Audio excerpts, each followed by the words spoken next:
Entry 387. Personal log of Echo Meridian, vessel. The seedling.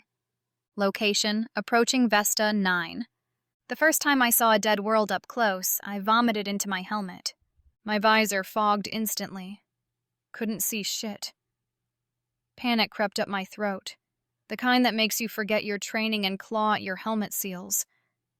I'm gasping recycled air, tasting my own breakfast again, while this corpse of a planet fills my peripheral vision like a cosmic accusation.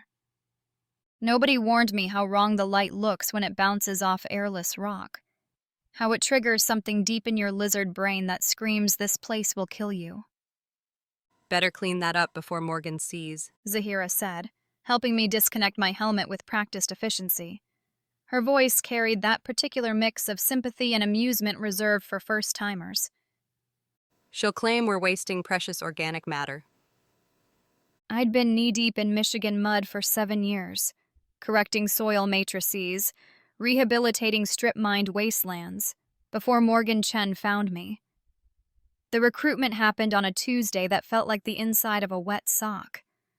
I was elbow-deep in contaminated earth when she appeared, extending a hand streaked with something that looked like dried blood. "How'd you like to make mud where none exists?" she asked. Her eyes held the particular gleam of someone who'd stared at impossible problems until they blinked first. "We're looking for people who can turn stone into soil." My brother Jake died during the Kepler evacuation.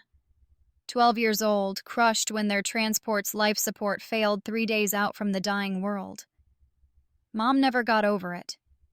Said the galaxy just threw away entire planets like broken toys. Maybe that's why I said yes. The hull creaks as we drop through Vesta 9's non-atmosphere. Micro-meteorites ping against our shields.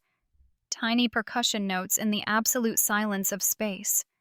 No air means no sound dampening, so every impact rings through the ship's bones. "Wake up, Meridian." Talos hovers near my sleep pod, his augmented pupils contracting to pinpoints. The Vril lost their homeworld in the first wave of the collapse. Talos was born on a cramped refugee station, carrying genetic memories of bioluminescent forests he'd never touch.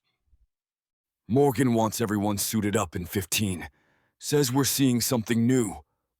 I drag myself upright, joints protesting 6 months of intermittent gravity. New bad or new good? His mouth parts in what passes for a Vril smile. "When has she ever told us before the big reveal?" Fair point. Our captain maintains theatrical flair like some people maintain their blood pressure, constantly and with dedication. The observation deck already buzzes with nervous energy when I arrive. 17 crew members from 11 species, all of us specialists in transformation rather than preservation. The galaxy's full of conservationists trying to preserve what's left. We're the lunatics trying to create what never was. Morgan stands silhouetted against the viewport, her stocky frame dwarfed by the dead world below. Vesta 9 looks like polished obsidian, black, reflective, scarred by impact craters that will never heal because there's no weather to smooth them. "Ladies, gentlemen, and honored others," She begins, voice carrying that distinctive rasp from years breathing half-finished atmospheres. The room quiets. Even our Taurian financial officer stops his nervous arm twitching. "I've dragged you to this particular slice of hell because it represents our biggest challenge yet." The holographic display flickers to life, showing radiation readings that make my teeth ache just looking at them. Numbers that say nothing lives here. Nothing can live here. Stop trying. Conventional wisdom says high-rad worlds need 5 centuries of algae bombardment before we can even think about terraforming. She pauses, letting that sink in. Dr. Kagawa's secondary hands start drumming against his thighs, stress response. "We're going to do it in 20 years. Kagawa hurls his datapad across the room. It bounces off the bulkhead with a satisfying clang. Impossible. Even with accelerated microbiomes, the radiation will fry cellular integrity before Morgan raises one scarred hand. The room falls silent except for the ship's ventilation cycling. That's why we're deploying the mantle. You could hear a pin drop in vacuum. The mantle exists only in theory, a planetary-scale energy field that simulates atmospheric conditions. Lab tests, sure. Computer models, absolutely. But planetary deployment? The energy requirements would drain our fusion cores dry and leave us drifting. You're talking about bankrupting the entire operation on untested tech. Ulrich says, all four of his arms now twitching in synchronized panic. When Taurians get that agitated, bad decisions usually follow. Morgan nods like she's discussing the weather. Yep, and when it works, every dead world in the galaxy becomes viable again. She turns back to the viewport, where Vesta 9 rotates slowly, showing us different angles of the same hopeless desolation. Time to plant a garden. My hands are shaking. I tuck them under my arms before anyone notices. Ship's chronometer chimes 0800 hours. The deployment team consists of myself, Zahira, and Talos. 3 people to deploy technology that will either revolutionize terraforming or spectacularly kill us. Morgan wanted to go herself, but Ulrich threatened to spacewalk home if our mission commander risked herself on the first drop. We take the lander down through what would be atmosphere if physics were kinder. No turbulence, just the eerie smoothness of falling through nothing. The surface grows beneath us. Cracked regolith baked to ceramic hardness. Impact craters like frozen screams. This was once a garden world. 63 years ago, families lived here. Children played in actual dirt, breathed actual air. Now it's a testament to how quickly everything you love can turn to ash. Your hands are shaking. Zahira observes through the comm. Her voice carries gentle concern mixed with professional assessment. I look down. She's right. Just eager to get started. Talos makes the clicking sound that serves as vril laughter. Fear is appropriate, Echo. The first extinction site is always hardest. This is my 3rd project. I remind him, but my voice cracks slightly. Your first true death world. He corrects. The others were wounded. This one died completely. The lander settles with a soft thump that vibrates through the deck plates. Through the viewport, I can see geometric outlines in the dust. The ghost of a city. Archaeological evidence of hope that didn't survive. We suit up in silence, running through equipment checks with the methodical care of people who know that one mistake equals death. The field emitters look like oversized metronomes, each one taller than me and packed with technology that shouldn't work but might anyway. The airlock cycles. We step onto dead ground. My boots crunch through regolith that feels like walking on broken glass. The silence is absolute. No wind, no distant sounds. Nothing but the whisper of our life support systems and the rapid beating of my heart. Remember, Zahira says as we manhandle the first emitter toward its deployment site. we're not restoring what was here. That world is gone forever. We're building something that can exist in these conditions. Core principle of our work. We don't resurrect. We reinvent. Setting up the field emitters is delicate work. Each device has to be positioned with millimeter precision, their energy outputs synchronized to create a stable bubble of possibility. One misaligned unit could collapse the entire field before we even start. 3 hours in, my radiation counter begins its ominous chittering. Our suits provide protection, but nothing withstands this environment indefinitely. I can taste metal in my mouth. The beginning of rad sickness, probably psychosomatic, but terrifying anyway. I'm calibrating the 5th emitter when something in the dust catches my eye. Brushing away the black grit reveals a ceramic fragment, part of a plate maybe, or a cup. Something that once held food or drink for someone who lived and breathed and had no idea their world was doomed. Find something?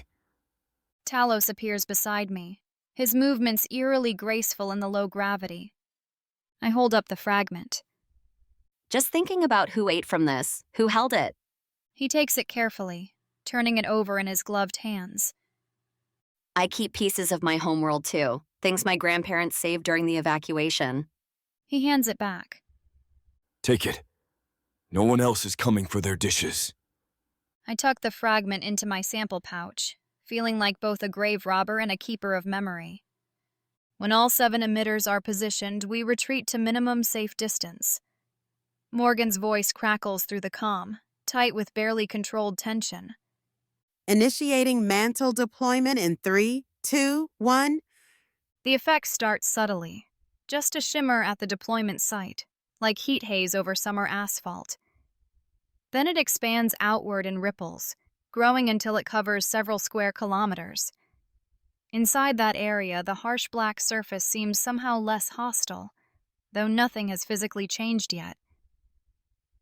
Field is stable. Zahira reports, voice professionally calm despite the magnitude of what we've just accomplished. Radiation levels dropping inside the perimeter. Deploy the cedar. Morgan orders. The small probe detaches from our lander, descending like a mechanical angel toward the surface. It lands dead center in our protective bubble and immediately begins its work, injecting billions of engineered organisms into ground that hasn't supported life in over 60 years. These aren't natural microbes. They're synthetic creations designed by Dr. Lovell to thrive where nothing should survive. Organisms that consume radiation and excrete the building blocks of soil. Deployment successful. Talos confirms. Microorganisms releasing. Nothing visible happens. The transformation occurs at cellular level, invisible to naked eyes. But our sensors detect the first flickering signs of metabolism, the first life processes on this world since the collapse burned it clean. It's working. Morgan whispers. Then with growing wonder, Holy shit, it's actually working. Entry 422, Personal Log of Echo Meridian. Location, Vesta 9 Transformation Zone, Day 126. Hull creaking as temperature differential shifts with planetary rotation. The first visible signs appeared this morning. I was running soil conductivity tests when Talos called out from the observation platform. Echo, you need to see this. Under the protective dome of the mantle, patches of what looks like black velvet have spread across the regolith. Not moss. These are colonies of our engineered organisms, grown dense enough to be visible from 50 meters away. They're reproducing faster than our most optimistic projections. But here's the thing that has Dr. Lovell practically vibrating with excitement. They're mutating, adapting to conditions in ways she never programmed. They're becoming something unique to this world, something genuinely native to an environment that never existed before. Our habitat module perches at the edge of the transformation zone like a soap bubble on the rim of possibility.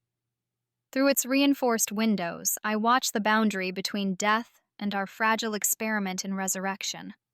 Morgan spends hours each day just staring at the zone, sometimes scribbling notes, sometimes sitting in contemplative silence. Today I joined her with 2 cups of the bitter tea she prefers. What do you see when you look out there? I asked. She didn't answer immediately, her eyes tracking the subtle movements of wind-blown spores within our atmospheric bubble. Wind that shouldn't exist, carrying life that we created from nothing. I see the galaxy's assumptions being rewritten. She finally said. Is that why we're doing this? To prove everyone wrong? She turned to me, her face bearing scars from a dozen hostile environments. We're doing this because someone has to be first. Because these worlds aren't just monuments to disaster. They're potential waiting for the right gardener. She paused, sipping her tea. And because the species who lost these places deserve more than sympathy and memorial services. They deserve a chance to go home, even if home looks different now. I thought of Talos, carrying genetic memories of forests he'd never see. Children he might someday have who could carry memories of forests we're building from scratch. We expanded the mantle again today. Morgan continued. Another 3 kilometers. At this rate, we'll have a settlement-viable zone within 5 years instead of 10. Who'd want to settle here? I asked. Even with our work, it's still harsh. Her smile could have powered our fusion cores. You'd be surprised. We've got over 3,000 applications already, mostly descendants of the original colonists, some xenobiologists, and, this surprised me, a lot of artists. Artists? People who want to document what it means to reclaim the lost. She nodded toward the ceramic fragment that now sits on our common table like a shrine to persistence. Humans need symbols, Echo. We need to see that destruction isn't the end of the story. The hull creaks again as Vesta 9's rotation shifts us from artificial day to artificial night. Inside our bubble, the new organisms glow faintly. Bioluminescence we didn't engineer, but that evolved anyway. Life finding ways to shine in darkness. Chronometer chimes 2100 hours, day 307. The solar flare hits like a cosmic sucker punch. I'm calibrating soil pH when every alarm in the habitat starts screaming. Red lights strobe across the control room as radiation levels spike beyond our equipment's ability to measure. Through the viewport, I can see the mantle flickering like a candle in a hurricane. All power to the field generators. Morgan shouts, her fingers flying over the emergency controls. Everything we can spare. Ulrich's four arms dance across multiple control panels simultaneously, a sight that would be beautiful if we weren't all about to die. Life support is already at minimum. We lose any more power, and the habitat becomes unlivable. Morgan's face goes stone cold with decision. Then we evacuate to the ship, but the field stays up. The choice is brutal in its simplicity. Our comfort against the survival of our microscopic ecosystem. No one argues. Within 3 hours, all but a skeleton crew have returned to the orbiting seedling, while we strip every non-essential system to feed power to our flickering shield. I'm among the last to leave, grabbing personal items in a frantic 30-second sweep. Jake's photo goes in my emergency kit. The ceramic fragment stays on the table. If our experiment fails, let it die with the memory of what once was. From orbit, we watch our life's work face its first existential test. The black velvet patches of growth show immediate stress, some turning gray, others bleaching white as cellular structures collapse under radiation that could sterilize a surgical suite. But not all of it dies. Look at Section 7. Dr. Lovell says, her voice tight with amazement as she studies the real-time readings. Some colonies aren't just surviving, they're thriving. She's right. The darkest patches, the ones that looked most alien to begin with, are actually expanding, consuming their dead neighbors and pushing outward with renewed vigor. Natural selection in fast forward. Zahira observes. The variants that can process higher radiation levels are eating the competition. It's not what we planned, but it's what's happening. Evolution writing its own rules in real time, using tools we provided but never imagined. Morgan makes the call that changes everything. We stop fighting the radiation and start using it. We'll engineer organisms that don't just tolerate this environment. They'll feast on it. New timeline. She announces to the assembled crew. We're not waiting 20 years anymore. At this rate, we'll have macroorganisms within 3. The hull vibrates with renewed energy as we prepare for the next phase. Through the viewport, Vesta 9 spins below us, no longer entirely dead. Entry 589. Personal log of Echo. Meridian location, Phoenix Settlement, Year 4. Morning chimes from the settlement's comm tower. They named it Phoenix. Cliched as hell, but watching the first permanent colonists step onto soil that didn't exist 4 years ago, I can't think of anything more appropriate. The transformation zone now covers nearly 200 square kilometers, a tiny patch on a planetary scale, but large enough for this beginning. The soil beneath our feet is dark and rich, chemically unlike anything you'd find in nature, but teeming with life specifically designed for these conditions. The landscape looks alien because it is alien. We've created an ecosystem for conditions that would have killed any naturally evolved environment. Low, tough vegetation with iridescent leaves that process radiation as efficiently as chlorophyll processes sunlight. Trees that look like living crystal, refracting available light into rainbow patterns that dance across the ground. The colonists are mostly scientific personnel, with a handful of Vestan refugees, descendants of the original population. One elderly woman, supported by her granddaughter, kneels to press her weathered hand against soil that never existed when she was young. Her name is Vera Okafor. She was 7 when they evacuated, clutching a toy made on this world by her grandmother's hands. Now she's 72, tears streaming down her face as she touches home for the first time in 6 decades. It's not the same, She says when she finally stands, holding a handful of our manufactured earth. but it's something. It's a beginning. Morgan, standing beside me, nods with quiet satisfaction. That's exactly what it is. News of our success has rippled across the galaxy faster than light-speed communications should allow. The seedlings' arrays are overwhelmed. Congratulations, skepticism, and most surprisingly, requests for our services. Dead worlds written off as permanent losses are suddenly being re-examined by their former children. Not everyone celebrates. Conservation groups call us ecological vandals, creating artificial environments instead of preserving natural ones. Political entities worry about reopening territorial claims settled decades ago. Some religious leaders declare our work blasphemous, playing creator with forces beyond mortal understanding. Morgan fields criticism with characteristic bluntness. We're not gods, people. We're gardeners, and there are too many dead worlds and not enough living ones. The morning chimes fade, replaced by the sound of children laughing in a playground built on impossible ground. Children born here who will never know any other normal. Entry 653. Personal log of Echo Meridian location. The Seedling. Approaching Denari 7. Engines humming as we decelerate into orbit. We leave Vesta 9 in capable hands. Colonists and a small team of our specialists who will shepherd the transformation for decades to come. The process is self-sustaining now. What was dead lives again, even if the new life bears no resemblance to what came before. Our next target presents fresh challenges. A former Vril colony world with radiation levels that would make Vesta 9 look hospitable, plus the added joy of seismic instability. Talos has been uncharacteristically quiet during our approach, spending hours in the observatory watching his ancestral home grow larger in the viewport. I find him there the night before deployment, long fingers pressed against the transparent aluminum as if he could touch the planet's surface through vacuum and metal. Second thoughts? I ask, settling beside him. No, He says softly.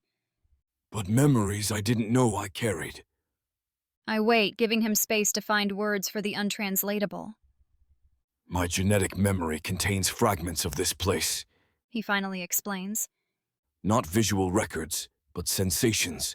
How the air felt when it moved through stone formations. The sound of water flowing underground.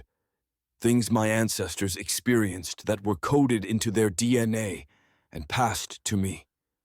The Vril's genetic memory fascinates xenobiologists and confuses everyone else. Emotional and sensory. Echoes that survive across generations, letting children remember their great-grandparents' experiences in dreams and moments of deep focus. Is it difficult, seeing it like this? He turns to me, pupils expanding in the dim light. It would be more difficult to let it remain only memory. His mouth parts in hope. I want to feel new soil beneath my feet and know that sensation will be part of what my children remember.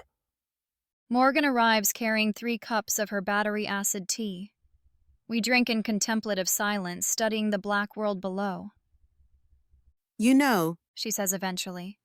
when we started this insanity, everyone said we were chasing impossible dreams, that these worlds were beyond saving. They were right. I point out. We're not saving them. We're building something entirely new. She nods, steam from her tea fogging the viewport slightly. Exactly. Sometimes the most radical act of hope isn't preservation, it's reinvention. She turns to Talos. Ready to help rebuild your ancestral home into something your ancestors never imagined? His pupils contract to laser points. Intense focus. The closest his species comes to human grinning. I've been ready my entire life. Outside, Denari 7 spins an endless night, waiting for us to prove that death is just another engineering problem. Final entry. Personal log of Echo. Meridian location. Memorial Gardens. Phoenix City. Vesta 9. Year 20. Wind chimes singing in the afternoon breeze. I retired today. 20 years after we first set foot on this corpse of a world, I walked without protection through a forest of crystalline trees that refract sunlight into patterns that make the ground shimmer like scattered gems. The air tastes of metals and sweet compounds that exist nowhere else in the galaxy. The soil beneath my feet, my life's work, teems with organisms that call this impossible place home. Phoenix Settlement became Phoenix City, population 28,000 and growing. The transformation zone covers a third of the planet now, expanding faster each year as our ecosystem evolves in directions we never anticipated. Children born here call these rainbow forests normal. They've never known a world that wasn't painted in impossible colors. Morgan didn't live to see today. She died 7 years ago when a field generator overloaded on our fourth project world, taking half a mountain with it. Her body, by her explicit instructions, was composted. Into soil she helped dream into existence. The memorial garden where I stand grows directly from her remains, the woman who taught us that death is temporary but stubbornness is forever. Talos visits often from his people's settlement on reborn Denari 7. It'll be another decade before that world's ready for large-scale habitation. But he assures me the wait means nothing to a species with genetic memory. We've already waited this long. He told me last month. We can wait a little longer to do it right. We're called many things now. Visionaries, ecological terrorists, miracle workers, dangerous fools. The truth sits somewhere between all of those. We're gardeners of dead worlds, coaxing life from barren stone, writing new stories where old ones ended in ash and silence. The galaxy has changed. 17 dead worlds now host growing ecosystems, each unique, each a testament to what stubborn humans and willing partners can accomplish when they refuse to accept impossible as a final answer. Hundreds more await our attention or the dozens of teams following our example. Standing in Morgan's garden, watching crystalline leaves catch the light of an alien sun shining on soil that shouldn't exist, I remember something she said the day we first activated the mantle. We're not just terraforming planets, people. We're terraforming despair itself. The ceramic fragment from that first day sits on my desk in my small house at the city's edge. I never cleaned it, never tried to restore its original form. Like the world it came from, it doesn't need to be what it once was to have meaning. It just needs to be part of what comes next. The wind chimes sing again. Their music carried on air that never existed until we imagined it into being. Somewhere in the city, children are learning to garden in soil made from starlight and human stubbornness. Death is temporary. Hope grows anywhere you plant it.